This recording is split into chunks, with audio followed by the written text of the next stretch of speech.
En el anterior video de Batman les había mencionado una discusión que tuve en Twitter. Aquí no hay una discusión directa, sino un pensamiento que se me fue formando en la cabeza leyendo ciertas publicaciones y ensayos. Y es que a veces siento que hay gente que no ubica correlaciones indirectas entre obras o claras inspiraciones entre una película y otra, hasta que aparezca el director y diga textualmente: mi película se inspiró en esta otra. Tú puedes hacer correlaciones entre Qué bello es vivir y Shrek para siempre, pero generalmente no te la van a tomar en cuenta porque nadie en DreamWorks ha salido a confirmar esa inspiración. Al final, la única inspiración en cuenta para la gente es la que es demasiado obvia. Y sí, sé que la que voy a mencionar a día de hoy es algo que cierta gente ha notado, pero no le han dado suficiente importancia como para hacer todo un video al respecto. ¿Y a qué voy con todo esto? ¿Qué correlación quiero hacer? Muy simple, voy a relacionar la novela A Christmas Carol de Charles Dickens, escrita en 1843, con una de las películas de Batman más divisivas y polémicas en la historia del personaje. Este dato generalmente otros youtubers lo utilizan para contar cómo Warner se confió dándole mucha más libertad creativa a Tim Burton y el doble de presupuesto para hacer esta secuela, con la distinción de que para aumentar la sensación de evento que hubo en 1989 con la primera película, Warner firmó un contrato con McDonald's para hacer juguetes con los personajes de esta película, porque recordemos que en esa época, aunque a muchos se les olvide, los superhéroes eran vistos como algo para niños, y todos aquí ya cuentan palabra por palabra lo que sucedió después en el estreno: recepción positiva aunque mixta, bajón taquillero respecto al exitazo que fue la primera película, y una enorme polémica con McDonald's por el contenido mostrado en esta cinta, lo cual llevó a Warner a tener problemas con Tim Burton y Michael Keaton para que al final ambos abandonen la idea de hacer una tercera entrega de Batman, y con eso se fundó la bilogía de Joel Schumacher, que comentaremos en los próximos dos videos, lo cual le dio una mala fama a esta película por cambiar el rumbo de la que pudo ser una de las mejores sagas de superhéroes en el cine. ¿Y por qué la gente solo cuenta lo que sucedió con la recepción de esta película? Sencillo, para que lo único que hagan a la hora de analizar esta obra es reírse de los elementos más crudos que añadió Tim Burton a esta secuela y hacer chistes sobre las reacciones de McDonald's a la hora de ver esta película. En pocas palabras, no critican, no opinan, mucho menos analizan, solo arman un show. Así que sí, por eso quiero enfocar este video en un formato de comparativa, y en vez de hablar de qué tan bien adapta a Batman, mejor qué tan bien adapta a Christmas Carol, porque créanme que los parecidos entre esta película y el libro los van a sorprender. Y ojo, solo tomaré en cuenta la novela, nada de las adaptaciones cinematográficas que han salido. La única biblia a tomar en cuenta es la historia de Charles Dickens y cómo Burton adaptó indirectamente a su estilo en justo la mejor época de toda su carrera como artista. Así que prepárense, ya no estamos en Navidad, pero nos acercamos a otoño. Cocinen otro Gotham y empecemos con el desglose de Batman Regresa.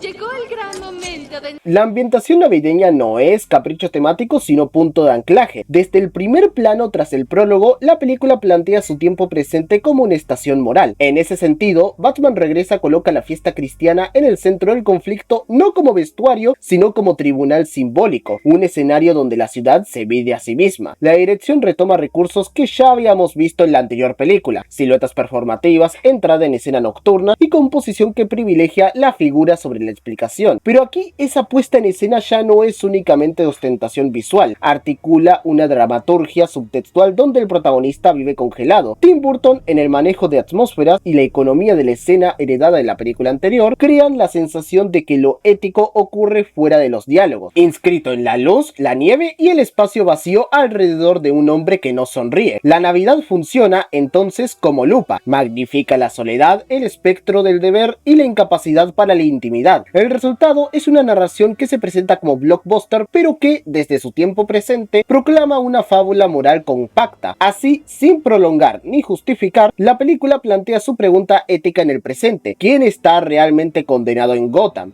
¿Y por qué la fiesta expone tanto a los que ríen como a los que padecen? Ese presente moralizado convierte cada gesto ciudadano en evidencia. Una sonrisa falsificada, un escaparate vacío o una risa grabada sirven como testimonios irrefutables constantes. La lectura partiendo de la novela de Charles Dickens aquí no es literal sino estructural. Como pasa con A Christmas Carol, la trama enceguece su moral bajo el brillo festivo. Sin embargo, en vez de apariciones sobrenaturales, Burton dispone figuras sociales que cumplen la función de testigos y acusadores, monstruos rechazados por la sociedad que ya conoceremos. En ese mapa, Bruce Wayne funciona como un Scrooge emocional, no un viejo amargado sino un hombre joven petrificado por su propio pasado, cuya vida pública es actuación y cuya soledad solo se revela por la composición visual. El guión encargado por Daniel Waters potencia giros que esconden cargas sentimentales detrás del humor negro. Waters, un autor con antecedentes en títulos que esconden subtextos insospechables como Demolition Man, juega a disfrazar la fábula con la forma del blockbuster para que el público la consuma como espectáculo antes que como sermón. La acción sigue ahí, pero el contenido que terminaremos comparando con Christmas Carol está aún más escondido. Burton y Waters trabajan con la idea de que el sermón debe llegar disfrazado. La estructura del espectáculo funciona como parábolas en miniatura, y los actos públicos actúan como auditorios donde se exhibe la falta moral. Así, la fábula se vuelve popular sin perder su intención crítica, pidiendo al espectador que lea más allá del destello. El extraño efecto es que la crisis de Bruce no se pronuncia, se sugiere. Los primeros encuentros, los silencios en los salones y las noches en azoteas están filmados de modo que el espectador recibe la información emocional por osmosis y no por exposición. Es como agarrar la dirección de la primera película donde se sugería algo que no estaba ahí, pero aquí la sugerencia sí tiene una repercusión sustancial en la tesis. Ese rasgo conecta con la idea dickensiana de la transformación como proceso público. En la novela la evolución es performativa y comunitaria. Aquí la comunidad es Gotham y su juicio se manifiesta en la coreografía urbana. Burton, al narrar como cuento navideño, invierte la expectativa. La iluminación sustituye la moraleja y la nieve actúa como velo que muestra cicatrices. Si la primera película celebra la estética como espectáculo, en esta secuela la estética es vehículo de la tesis. La Navidad amplifica lo anatómico del alma quebrada de un hombre y lo convierte en argumento. El artefacto formal sostiene el relato donde el diálogo calla. Es probable que esa decisión moleste a quien busque explicaciones, pero desde el punto de vista artístico otorga coherencia a la pieza. La película es una fábula gótica que utiliza el tiempo presente para poner en escena la fragilidad del héroe. En suma, la elección de situar la acción en Navidad no es caprichosa, es la matiz que permite leer a Bruce como un Scrooge contemporáneo, condenado por la ciudad y por sí mismo.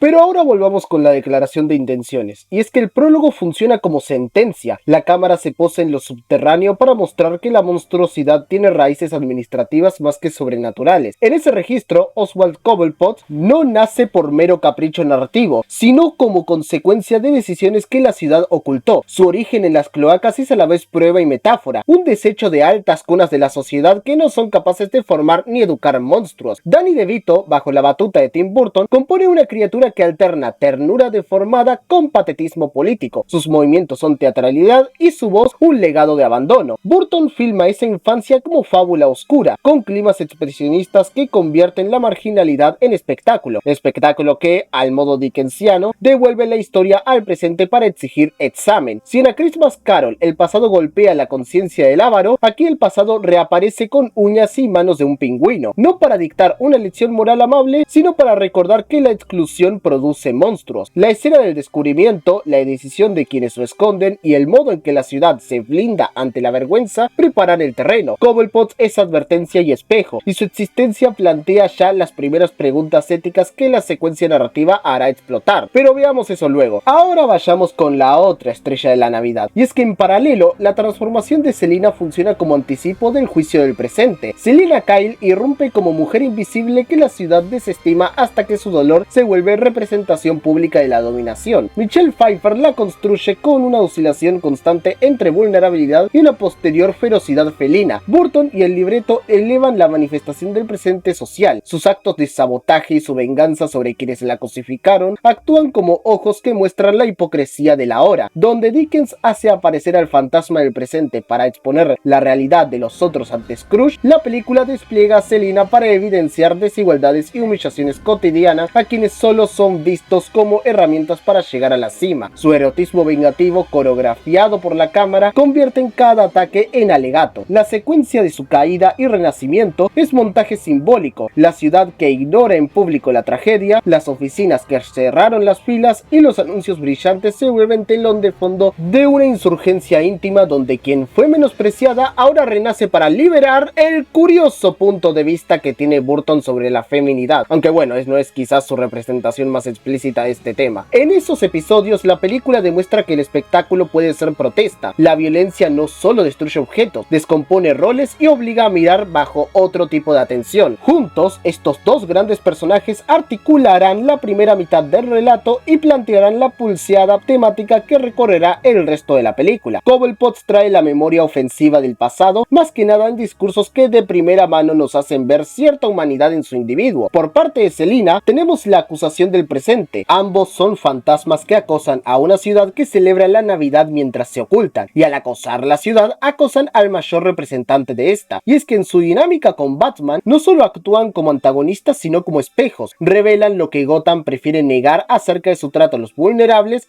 y la permisividad de los élites. Las interpretaciones de Danny DeVito y Michelle Pfeiffer encuentran en la puesta de escena de Burton el equilibrio entre melodrama y grotesco. Sobre todo esto último, simplemente es verlos interactuar juntos. Un bicho gordo feo con una dominatrix que intenta domarse a dos multimillonarios. Al final, el resultado es que el espectáculo se convierte en una declaración de intenciones. Si a Christmas Carol usaba fantasmas para forzar una conversión moral de redención, Batman Regresa utiliza espectros sociales para encender interrogantes más incómodos. ¿Puede la ciudad reparar su pasado sin aniquilar a sus excluidos? ¿Sirve la venganza como catarsis o simplemente agrava la fractura? Esas preguntas quedan abiertas y su peso arrastra la narración hacia una segunda mitad donde las respuestas tendrán que confrontar tanto el deseo de restitución como el cálculo del poder.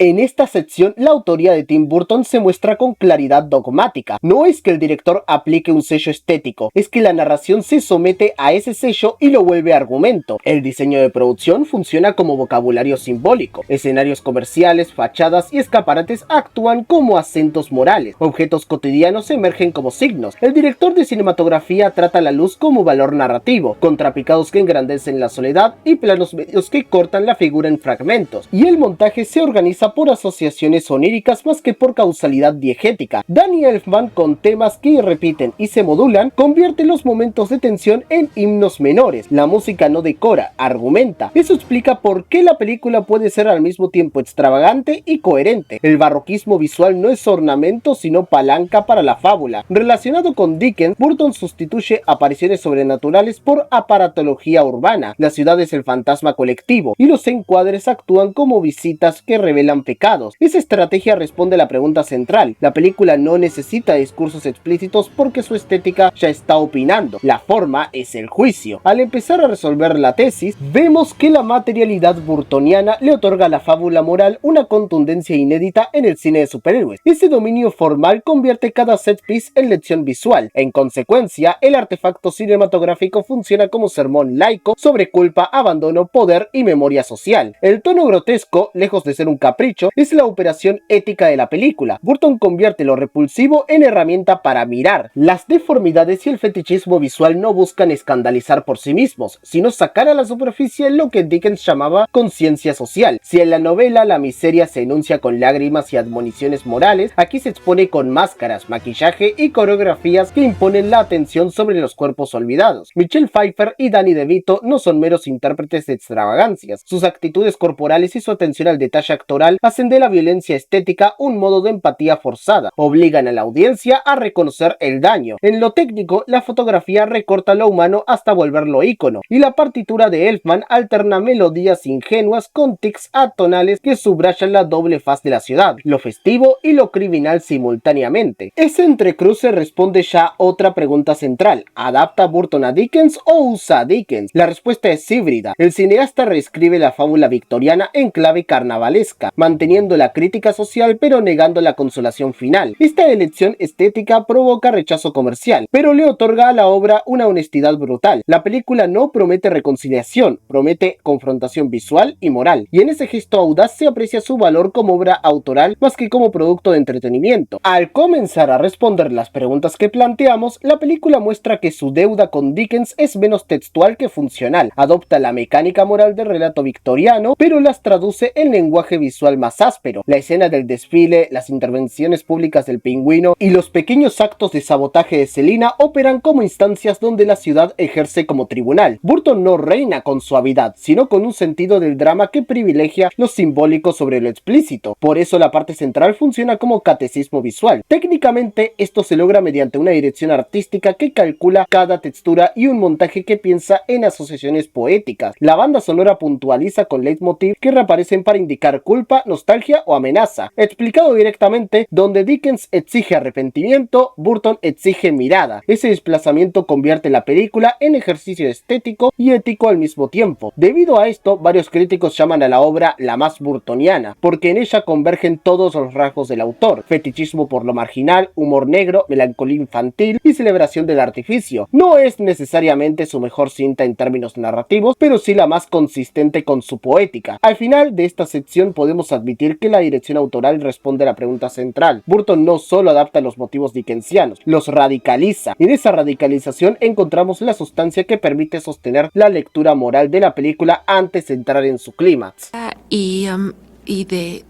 Pero aquí hay algo que falta, ¿no creen? Pasado, presente, veamos el futuro. Matt Shrek aparece en esta película como una versión moderna del fantasma del porvenir, una amenaza proyectada desde los centros de poder que debería condensar la imagen del destino colectivo. La elección de Christopher Walken para llevar ese peso agrega una textura muy inquietante. Walken aporta calma ominosa, pequeños gestos y una manera de medir el lenguaje corporal que podrían convertir cualquier frase en sentencia. No obstante, desde su misma presentación, Shrek sufre de un problema estructural. La película reparte su carga simbólica entre varios focos y, en esa dispersión, su figura queda sin la centralidad transformadora que Dickens asigna al espectro final. En A Christmas Carol, el fantasma del futuro trae la evidencia visual que obliga al arrepentimiento. Aquí Shrek plantea riesgo y cálculo empresarial. Tiene poder y lógica, pero carece de la calidad de visión que empuja al alma a cambiar. Es decir, su rol es funcional y limitado. Esa limitación tiene consecuencias para la tesis general porque, si el pasado y el presente ya han demostrado heridas morales palpables, el futuro debería preservar la carga ética que completa el triángulo. En vez de eso, Shrek aporta medidas reactivas y corporativas, amenaza con planes y proyectos que resuelven la trama práctica, pero no es capaz de incendiar el dilema íntimo del héroe. El espacio narrativo que deja Shrek lo ocupan con mayor intensidad simbólica tanto Oswald Cobblepot como Selina Kyle. El Pingüino trae la condición histórica, su origen en las cloacas y su retorno explican la deuda que la ciudad mantiene con los olvidados. Su monstruosidad es espejo de la hipocresía institucional. Selina es el presente que reclama visibilidad. Su humillación y posterior desborde performativo muestran la violencia cotidiana en el cuerpo de una mujer que pasa invisible a incómoda evidencia pública. Bueno, resumirlo a solo incomodidad es ser amable. Ambos cumplen en la película la función de fantasmas sociales que Dickens externaliza con apariciones. No vienen a sermonear con palabras, sino a mostrar. Esa diferencia formal es clave para entender por qué, a pesar de la solidez técnica y actoral, la película desplaza la atención ética hacia lo social y lo performativo. En la primera mitad del segundo acto, las acciones de Cobblepot y las pequeñas revanchas de Selina van acumulando pruebas, revelan faltas, confrontan con pinchas y exponen mercados morales. Vamos, que es actuar antes de decir. Mientras tanto, Shrek permanece en su despacho, moviendo piezas y dictando políticas, eficaz en lo instrumental, insuficiente en lo trascendental. Así, la narración responde a la pregunta previa: si el pasado y el presente ya han hablado, el futuro debería arder. En cambio, aquí el futuro administra y no convoca conversión, lo que abre nuevas preguntas sobre la viabilidad de la redención en Gotham. Ese desfase entre la función esperada del espectro final y la utilidad pragmática que acaba teniendo es, al mismo tiempo, el mayor error de toda la película y un punto de tensión muy interesante a la hora de discutirlo, no al ver la película. Bruce Wayne reacciona con mayor claridad ante las heridas del pasado y las afrentas presentes porque ambos le tocan el núcleo emocional. El Pingüino remite a abandono y clase, Catwoman a deseo y pérdida. Con Shrek, en cambio, la interacción nunca alcanza la intensidad dialéctica necesaria. No hay escena prolongada que obligue a Wayne a enfrentarse a un porvenir moral personificado que amenace su identidad. Era importante antes y ahora, pero no después. Eso quiebra parcialmente la analogía. La cadena de visitas no llega a producir la misma fuerza transformadora porque el último no opera con la lógica visionaria que debía imponer. Aún así, la elección de presentar a Shrek como futuro corporativo y no como premonición aporta una lectura crítica potente. El porvenir que gobierna no es espiritual sino económico, y por ello su amenaza es menos existencial y más sistémica. Esa ambivalencia vuelve al personaje interesante desde otro ángulo, pero también deja sin resolver el nudo afectivo que el esquema prometía atar. Este preciso instante, mis tropas... Ya para ir cerrando con la película, el tercer acto nos lleva a la guarida subterránea del pingüino, donde la parábola encuentra su punto de máxima tensión. Cobblepot cae entre aguas negras y un funeral animal, cerrando el arco del pasado. La criatura abandonada termina convertida en espectáculo trágico, confirmando que Gotham no redime a quienes expulsó. Luego, en la confrontación decisiva, Selina Kyle disputa con Bruce Wayne el destino de Max Shreck. Bruce propone juicio, Selina ejecuta. La descarga eléctrica que consume a Shreck y aparentemente a ella, clausura el porvenir corporativo con una imagen grotesca que funciona como espejo irónico. El cadáver rígido del magnate parece una caricatura de lo que Bruce podría llegar a ser si su cruzada se vaciara de sentido y quedara reducida a cálculo y poder. Aquí emerge la crítica, no hay discurso final, no existe proclama de redentora ni abrazo festivo, no hay una catarsis clara. La película opta por la ausencia de palabras y por la melancolía del regreso en automóvil con Alfred, atravesando una ciudad que no ha cambiado. La película por eso podría ser peor que la primera. En términos clásicos de catarsis, podría parecerlo. Mueren los fantasmas, la aliada ambigua desaparece en un plano lunar que nunca se resuelve y el héroe no pronuncia aprendizaje alguno. Sin embargo, la estructura responde con acciones a las preguntas planteadas. El pasado expone deuda social, el presente revela deseo y violencia cotidiana, el futuro advierte sobre la tentación de la deshumanización empresarial. La síntesis no se declara, se contempla. Para eso, leamos en clave de Charles Dickens. Ahí la resolución adquiere coherencia. En A Christmas Carol, los tres espíritus no cambian el mundo, cambian a Scrooge. El entorno seguirá siendo el mismo, pero el sujeto decide vivir distinto. La película invierte el énfasis. Gotham permanece intacta y el gesto transformador no se verbaliza, se sugiere. El pingüino cumple como fantasma del pasado al mostrar la herida estructural. Selina, como presente, confronta a Bruce con la posibilidad de una vida compartida y con la rabia de quien ha sido usada. Shrek, como porvenir, encarna la deriva fría del poder cinética. Cuando Selina elige sacrificarlo, interrumpe ese destino y deja a Bruce ante un espejo incómodo. Su justicia selectiva también roza la violencia. La falta de discurso final no implica vacío, sino negativa a cerrar con moraleja explícita, como por ejemplo si hace de Batman, que en su resolución opta por el extremo opuesto a lo que hace el final de esta película. Burton sustituye la humilia por imagen. El aprendizaje no es celebratorio, es una advertencia íntima. La tesis se consolida sin sermón. El héroe no puede limitarse a castigar, debe preguntarse qué clase de ciudad alimenta sus monstruos y qué clase de hombre desea ser cuando se apagan los reflectores. Así, la película contesta sin proclamar: la redención es posible, pero no es festiva ni inmediata, es una vigilancia permanente sobre el propio impulso. ¿Pero es mejor o peor que la primera? Depende del marco elegido. Si se exige la cláusula jubilosa que Dickens ofrece a Scrooge, el final parece amputado. Si se acepta la visión burtoniana de esta tesis, el cierre es consecuente con el universo propuesto desde el inicio y de la comunicación que Burton plantea. Tim toma la arquitectura moral de Dickens y la sumerge en un paisaje de sombras donde la conversión no se anuncia con campanas, sino con silencio y nieve. La muerte del pingüino resuelve el pasado, la electrocutación de Shrek neutraliza el porvenir deshumanizado, la posible supervivencia de Selina deja abierta el presente como tensión irresuelta. Bruce no pronuncia un credo, pero su gesto de intentar llevar a Shrek ante la ley, aunque extremadamente irónico por la cantidad de personas que Batman llevó al tártaro en estas dos películas, señala una dirección: sustituir la venganza por procedimiento sistemático, el impulso por límite moral. La película entonces no culmina con aplausos, sino con introspección. Su mensaje puede resumirse como la versión burtoniana de la lección dickensiana: enfrentar las propias sombras, reconocer la responsabilidad en la fábrica de monstruos y elegir cada noche no convertirse en aquello que se combate. Esa sustancia final no es luminosa, es ambivalente y melancólica, acorde a una Navidad donde la nieve cae sobre estatuas góticas y el aprendizaje no grita, pero persiste para que nuestro multimillonario vicioso de violencia conozca sus códigos que le permiten no convertirse en un monstruo.